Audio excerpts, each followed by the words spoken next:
আসসালামু আলাইকুম বন্ধুরা, কেমন আছো তোমরা সবাই? আশা করছি তোমরা যে যেখানে আছো অনেক ভালো আছো। আলহামদুলিল্লাহ, আমিও ভালো আছি।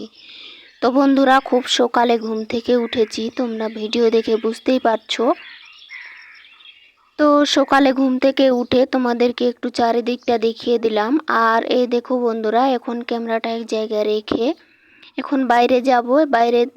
বাইরের গেটটা খুলে এখন চারিদিকটা একটু ঘুরে তারপরে চলে আসবো বাড়িতে এসে বাসি কাজকর্মে হাত দিব। তো ভিডিও দেখে তোমরা বুঝতেই পারছো যে এখনো খুব একটা ঝকঝকা পরিষ্কার হয়নি, ঝাপসা ঝাপসা হয়ে আছে। আর এই যে তোমরা দেখতে পাচ্ছ উঠানে একটা বালতি আর একটা জাল। তো আসলে এখন যেহেতু বর্ষাকাল মানেই তোমাদের দাদাভাই মাছ ধরতে খুব মানে ভালো পায়। তো এই দেখো কালকে রাত্রে না, গত রাত্রে একটা জাল পেতে দিয়ে এসেছিল মাঠে। তো এই জালটাতে অনেকগুলা মাছ পড়েছে। তো ওই দেখো খুব সকালে ঘুম থেকে উঠে জালটা নিয়ে এসে উঠানে রেখে দিয়েছে। তো আমরা দেখব যে এই জালে কতগুলা মাছ পড়েছে। তো এই দেখো বন্ধুরা, তার আগে বাইরে থেকে ঘুরে এসে একটু ফুলের গাছগুলা দেখছিলাম। তো ফুলের গাছ বলতে সেরকম কোনো বেশি ফুলের গাছ নেই, কয়েকটা সন্ধ্যা মালতী ফুল আর কিছু ঘাস ফুলের গাছ। তো ফুলগুলা একটু দেখাশোনা করে তারপরে চলে আসলাম, এখন জালটা ঝাড়বো, কতগুলা মাছ পড়েছে দেখি। আর এরকম বর্ষার সিজনে মাছ ধরতে তোমাদের দাদা ভাই খুব ভালো পায় আর কি। তো মাছ খুব একটা খায় না, কিন্তু ধরার খুব ইচ্ছে। তো এই দেখো বড় মাছ খায় না, বড় মাছ কিনে নিয়ে আসলে আমাদের জন্য নিয়ে আসে, ছেলে মেয়ে আর আমার জন্য। আর তোমাদের দাদা ভাই এই দেখো, এই যে ছোট ছোট মাছগুলা ধরেছে, এই মাছগুলা না পেঁয়াজ দিয়ে রান্না করে দিলে না খুব ভালো পায় খেতে। তো এই দেখো বন্ধুরা, এখন জাল থেকে মাছগুলা ঢেলে নিয়েছি।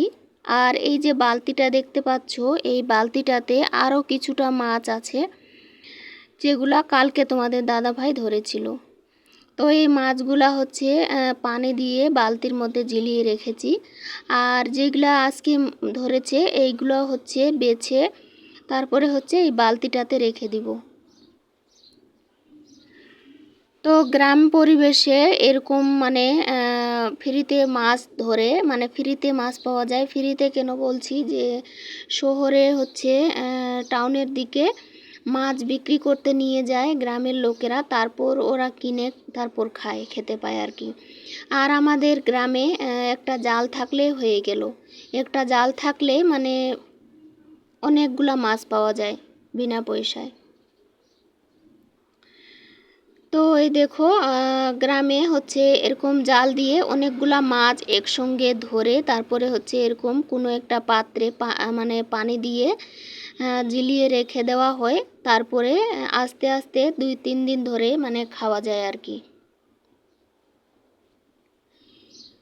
তো এখন সমস্ত মাছগুলা আমি বেছে নিয়ে তারপরে এই বালতিটাতে ঝিলিয়ে দিব। আর এখনও খুব একটা ঝকঝকা পরিষ্কার হয়নি।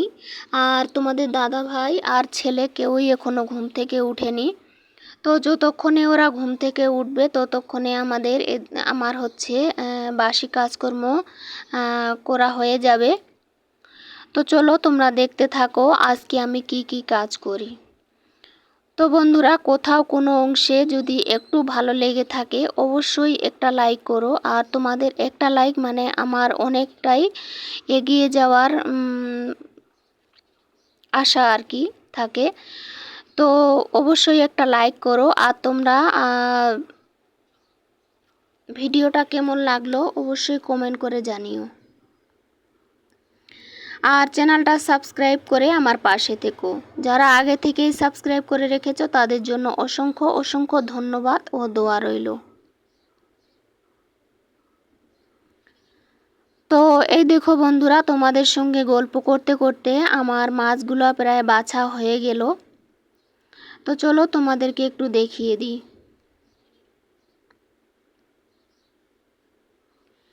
তো এই দেখো বন্ধুরা, আজকে এতগুলা মাছ পড়েছে, এখানে প্রায় আধা কিলোর মতো মাছ হবে।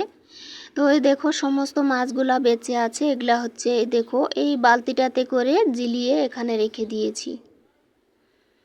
তো এখন হচ্ছে ঘর দোর পরিষ্কার করার পালা। তো এই দেখো একটা ঝাড়ু নিয়ে এখন লেগে পড়েছি ঝাড় দেওয়ার কাজে। তো এই দেখো বন্ধুরা, এখন যেহেতু বর্ষাকাল, আর বর্ষাকাল মানে প্রতিদিন বৃষ্টি, কখনো বৃষ্টি কখনো রৌদ্র। তো এই দেখো রাত্রেবেলা বৃষ্টি এসেছিল, তাই এই টিনটা দিয়ে উনুনটা ঢেকে রেখেছিলাম। তো এখন উনুনটা মানে ঢাকাটা তুলে নিলাম টিনটা। আর এই যে তোমরা দেখতে পাচ্ছ উপরেও মানে টিন দিয়ে ভাঙা ভাঙা টিন দিয়ে তোমাদের দাদা ভাই ছেয়ে দিয়েছে, চাল করে দিয়েছে, যাতে বৃষ্টির পানি খুব একটা না পড়ে। তো যেহেতু টিনগুলা ভাঙা অনেকটাই তাও সাপোর্ট থাকে, অনেকটাই বৃষ্টির পানি পড়ে না, আবার একটু একটু করে পড়ে।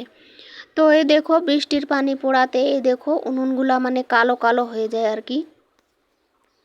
তো কিছু করার নেই, যেহেতু উনুন পাড় নাই আমার, হচ্ছে উনুন পাড় না নাই বলা মানে ভুল হবে, উনুন পাড় আছে, কিন্তু ওইখানে দোকানের যে গাড়িগুলো আছে, একটা ভ্যান একটা গাড়ি, তো এই গাড়িগুলো রাখার জন্য এখন জায়গা লাগবে, যেহেতু বর্ষাকাল। তো এই গাড়িগুলো হচ্ছে ওই বারান্দাগুলোতে রাখা হয়, আর উনুন তৈরি করার জন্য মানে একটুও ফাঁকা নাই। তো ওই জন্য উনুনটা এখানেই করা। আর যতদিন ধরে আমি পাইপ সেট করেছি এই উনুনটাতে, ততদিন ধরে আর গ্যাসে রান্না করাই হয় না। তোমরা তো এর আগে দেখেছো যে আমি গ্যাসে রান্না করি, আর যতদিন ধরে এই উনুনটা তৈরি করেছি না, ততদিন ধরে এই উনুনেই রান্না করি। তো আসলে কি বলো তো, উনুনে রান্না করে খেলে না আর গ্যাসের রান্না মানে মোটেও ভালো লাগে না। তো এই দেখো বন্ধুরা, চারিদিকে ঝাড় দিয়ে পরিষ্কার করে এখন হচ্ছে উনুনটা একটু নেবো, তার জন্য এই দেখো পানি আর হচ্ছে মাটি নিয়ে এসেছি। তো এই দেখো উনুনটা অনেকটাই কালো কালো হয়ে গেছিল, তো হাত দিয়ে এরকম করে মাটি দিয়ে আগে একটু মানে প্রলেপ দিয়ে নিচ্ছি, তারপরে হচ্ছে নেবো। তো এই দেখো এই বদনাটাতে করে পানি নিয়েছিলাম, ওইটাতে মানে খুব অসুবিধে হচ্ছিল, তো এই বাটিটাতে নিয়ে ঢেলে নিলাম, নিয়ে তারপরে হচ্ছে বদনাটা ওইদিকে দিয়ে দিলাম। আর এই উনুনটা নেপা ক্লিয়ার করে তারপরে হচ্ছে উনুন জ্বালিয়ে হচ্ছে ফুচকা ভাজবো, যেহেতু দোকান রেডি করতে হবে। আর তোমাদের দাদা ভাই আর ছেলে এখনও ঘুম থেকে ওঠেনি। তো ছেলে ঘুম থেকে উঠলে ওকে আবার স্কুলের জন্য রেডি করতে হবে, স্কুলে যাবে। আর তোমরা তো দেখেছিলে বন্ধুরা যে ছেলের মাথায় একটু চোট লেগেছিল, তো ওইটা অল্প একটু মানে কম হয়েছে, ওষুধ নিয়ে এসেছিলাম, তো একটু কম হয়েছে আর অল্প একটু বাকি আছে। তো 2-3 দিন ওষুধটা ঠিকঠাকভাবে খাওয়ালেই মানে ওইটুকু সেরে যাবে। তো চলো বন্ধুরা, দেখো মাটিগুলো আমি তোমাদের সঙ্গে গল্প করতে করতে মাটিগুলো আমার দেওয়া হয়ে যাচ্ছে প্রায়।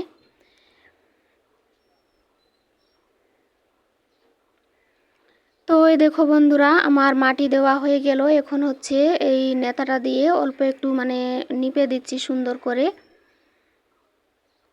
তো উনুনটা যেহেতু বড়, তো সামনের দিক থেকে বসে যে ওই দিক থেকে যে হাত লম্বা করে যে এদিকে নিববো সেরকম হচ্ছে না। তো এই দেখো ওই দিক থেকে আবার এদিকে আসতে হচ্ছে। তো এরকম করে চারিদিকে ঘোরাঘুরি করে আমার উনুনটা লেপা হয়ে গেল। আর এই দেখো বন্ধুরা, উনুন লেপা ক্লিয়ার করে এখন হচ্ছে তোমাদের দাদা ভাই উনুনটা জ্বালাচ্ছে। তো এই দেখো বন্ধুরা, উনুন জ্বালিয়ে তোমাদের দাদা ভাই হচ্ছে কড়াই বসিয়ে দিয়েছে, ফুচকা ভাজবে। আর এই দেখো আমার এখনও কাজকর্ম শেষ হয়নি, আমি উনুন নেপে হাত ধুয়ে তারপরে হচ্ছে কিছু কাপড় ছিল, সে কাপড়গুলা ধুয়ে তারপরে হচ্ছে শুকোতে দিচ্ছি। আর যতক্ষণ আমি বাসি কাজকর্ম সারবো ততক্ষণ তোমাদের দাদা ভাই উনুন জ্বালিয়ে ফুচকা ভাজবে, আর আমার কাজ শেষ হলে আমি বসবো। তো এই দেখো বন্ধুরা, ওদিকে হচ্ছে কাপড় চোপড় ধুয়ে শুকোতে দিয়ে তারপরে হচ্ছে রাত্রের কিছু বাসনপত্র ছিল সেগুলা ধুয়ে ঘরে রেখে দিলাম, তারপর হাত মুখ ধুয়ে এখন হচ্ছে আমি বসবো ফুচকা ভাজতে। আর তোমাদের দাদা ভাইয়ের জন্য হচ্ছে খাওয়া দাওয়া রেডি করে রেখেছি। এই দেখো তোমাদের দাদা ভাই ফুচকা খাচ্ছে। তো এই দেখো বন্ধুরা, তোমাদের দাদা ভাইকে উঠিয়ে দিয়ে এখন হচ্ছে আমি বসলাম, আর তোমাদের দাদা ভাই ততক্ষণে খাবার খেয়ে নিবে। আর এই দেখো আজকে হচ্ছে প্রায় 4-5টার মতো প্যাকেট ভেজেছিলাম। তো এই দেখো এখন হচ্ছে এরকম করে সমস্ত ফুচকাগুলো ভেজে নেব। আর যেহেতু আমাদের দোকানের কাজ সকাল সকাল প্রতিদিন আমার এটা হচ্ছে রেগুলার কাজ, আমার করতেই হয়। তো যেহেতু আমাদের দোকানটা না করলে সংসার চলবে না, তো এই কাজটা আমাদের প্রতিদিনই করতে হয়। দুইজনে মিলে একটু কষ্ট হলেও দুইজনে মিলে ভাগ করে করি আর কি। তো তোমাদের দাদা ভাই খাওয়া দাওয়া করে বাকি কাজগুলো সারছে, আর এই দেখো আমি ফুচকা ভেজে এখন হচ্ছে সকালের খাবার খাচ্ছি। তো এখন অনেকটাই বেলা হয়ে গেছে, কিছু করার নেই, দোকানের কাজ আগে সারতে হবে। তো এই দেখো এখানে আম আর মুড়ি খেতে বসেছি। তো এই দেখো বন্ধুরা, তোমাদের দাদা ভাই হচ্ছে দোকানের কাজকর্ম সেরে এখানে হচ্ছে অনেকটাই গরম লেগেছে, তাই গাছ থেকে একটা আম পেড়ে হচ্ছে এখন আম খাবে আর কি। তো আমি যদি আমগুলা মানে ছিলে দিই আর কি, সেরকম করে খেতে না ভালো পায় না। এই দেখো আম পেড়ে এরকম করে কেটে কেটে তারপরে খাবে। আর এই দেখো বন্ধুরা, আমাদের গাছের আম এই দেখো একেবারে মানে পেকে লাল হয়ে গেছে, কালারটা খুব সুন্দর লাগছিল। তো চলো বন্ধুরা, আজকের ব্লগটা এখান থেকে শেষ করলাম। তোমরা ভালো থেকো, আমার জন্য দোয়া করো, অবশ্যই কমেন্ট করে জানিও ভিডিওটা কেমন হয়েছে।